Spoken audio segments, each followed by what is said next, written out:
Life, the Universe and Everything by Douglas Adams.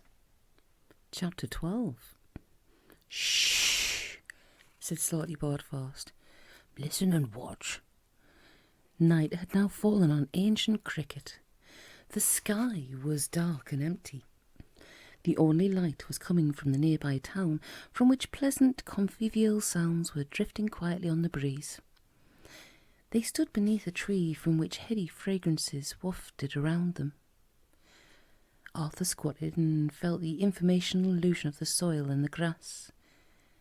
He ran it through his fingers.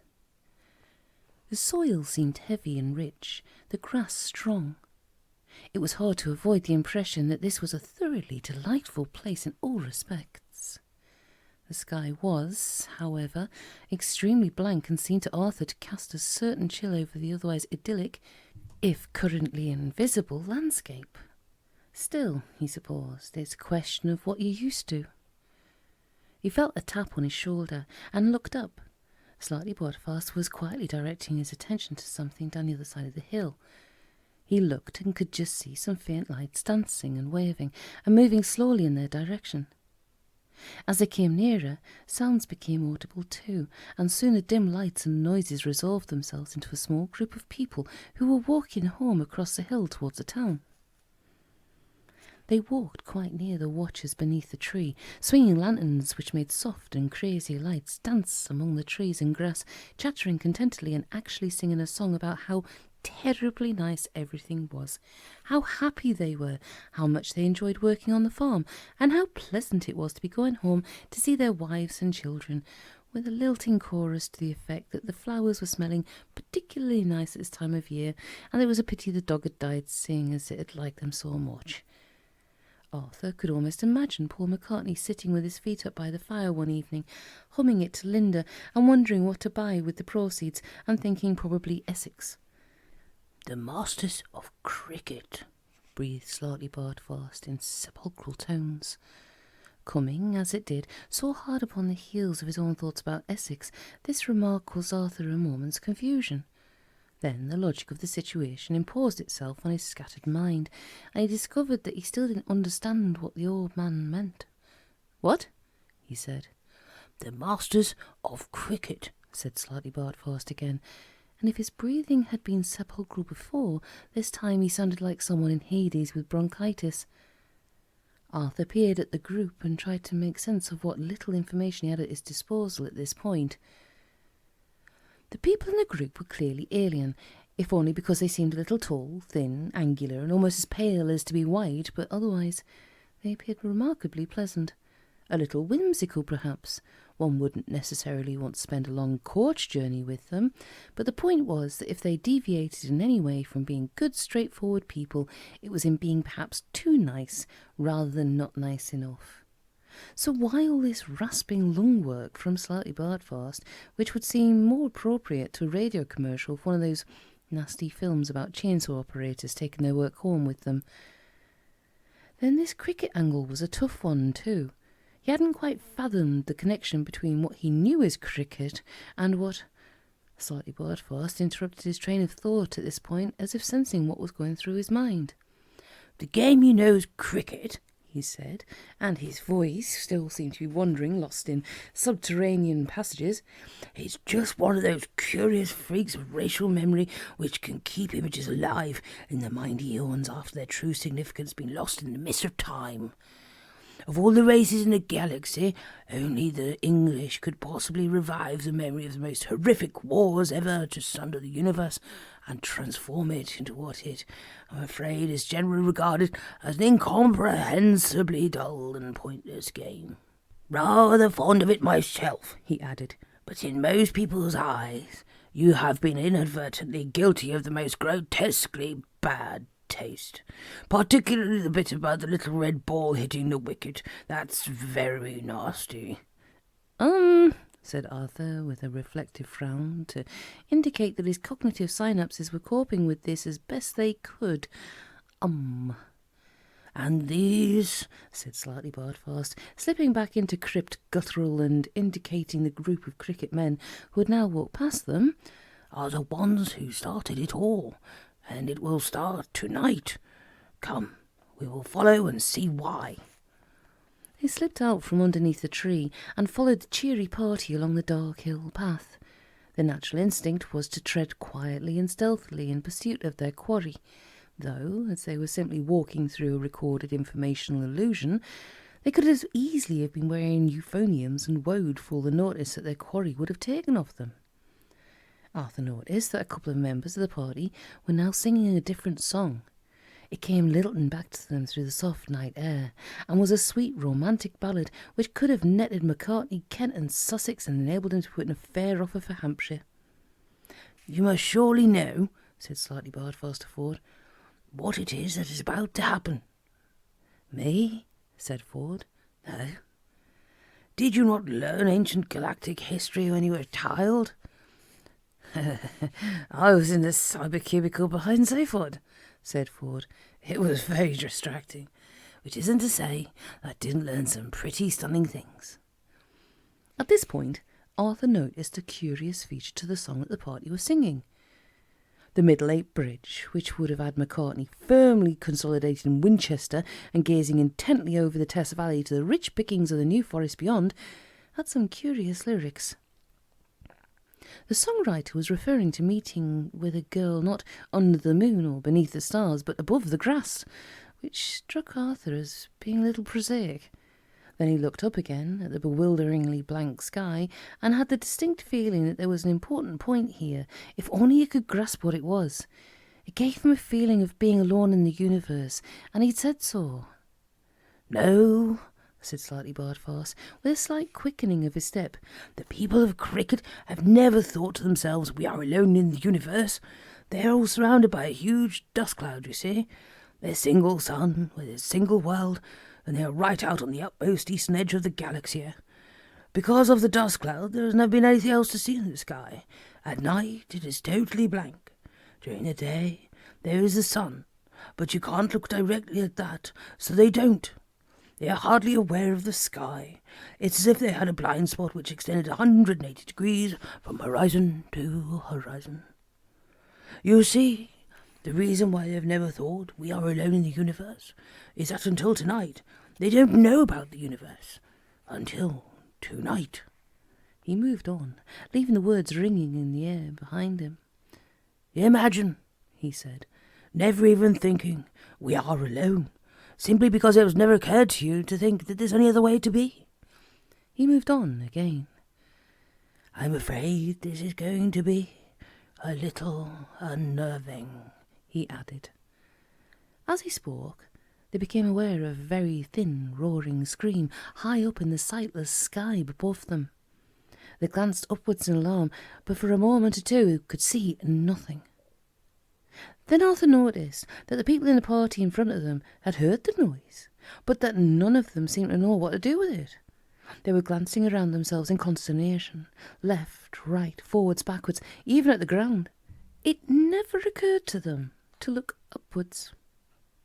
The profoundness of the shock and horror they emanated a few moments later, when the burning wreckage of a spaceship came hurtling and screaming out the sky and crashed about half a mile from where they were standing, was something you had to be there to experience. Some speak of the Heart of Gold in hushed tones, some of the starship Bistromath.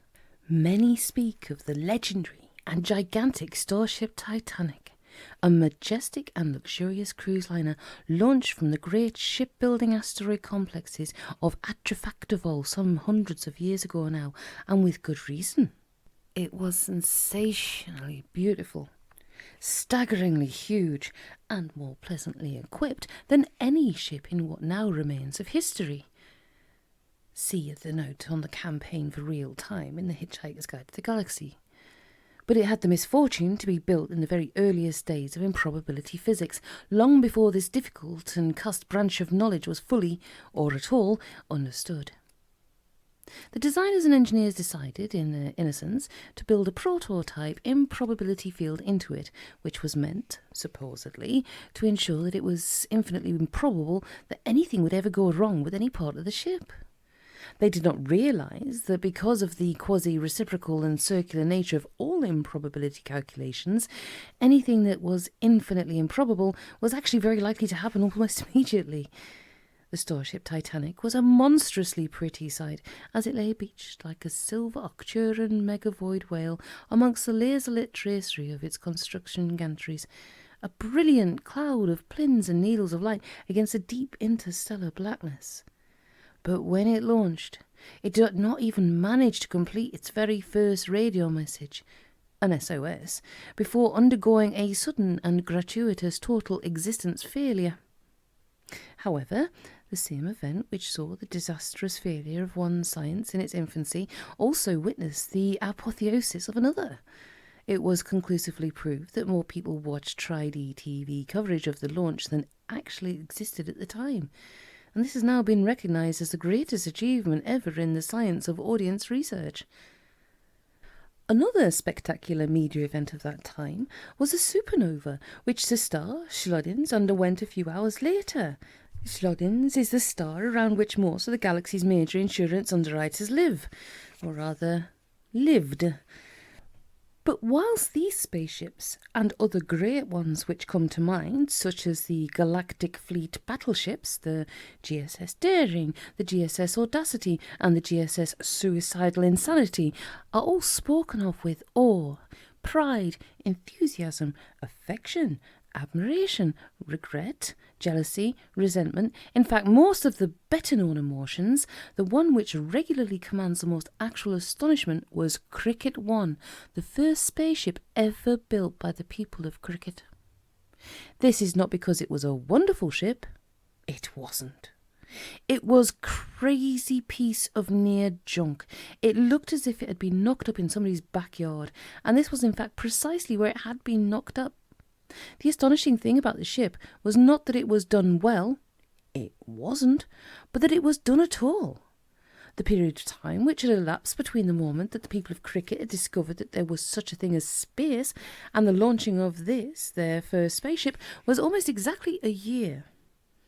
Ford Prefect was extremely grateful as he strapped himself in that this was just another informational illusion and that he was therefore completely safe. In real life, it wasn't a ship he would have set foot in for all the rice wine in China. Extremely rickety was one phrase which sprang to mind, and please may I get out was another. This is going to fly, said Arthur, giving gaunt looks at the lashed-together pipework and wiring which festooned the cramped interior of the ship. Slightly Bartfast assured him that it would, and that they were perfectly safe, and that it was all going to be extremely instructive and not a little harrowing.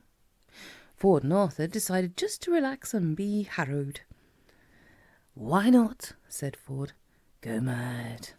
In front of them, and of course totally unaware of their presence for the very good reason that they weren't actually there, were the three pilots.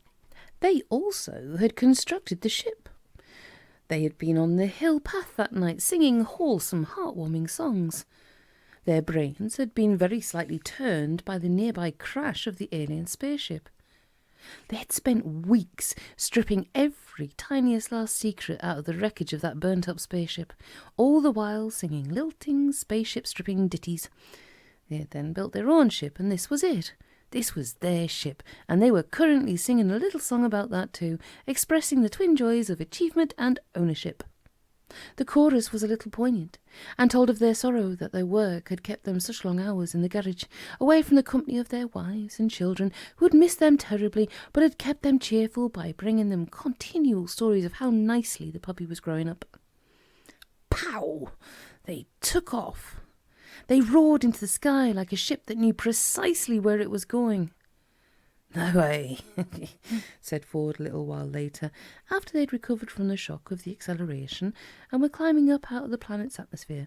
"No way," he repeated. "Does anyone design and build a ship like this in a year, no matter how motivated? I don't believe it. Prove it to me and I still won't believe it." He shook his head thoughtfully and gazed out of a tiny port at the nothingness outside it. The trip passed uneventfully for a while, and slightly fast wound them through it. Very quickly, therefore, they arrived at the inner perimeter of the hollow, spherical dust cloud which surrounded their sun and home planet, occupying, as it were, the next orbit out. It was more as if there was a gradual change in the texture and consistency of space. The darkness seemed now to thrum and ripple past them. It was a very cold darkness, a very blank and heavy darkness. It was the darkness of the night sky of cricket. The coldness and heaviness and blankness of it took a slow grip on Arthur's heart, and he felt acutely aware of the feelings of the cricket pilots which hung in the air like a thick static charge.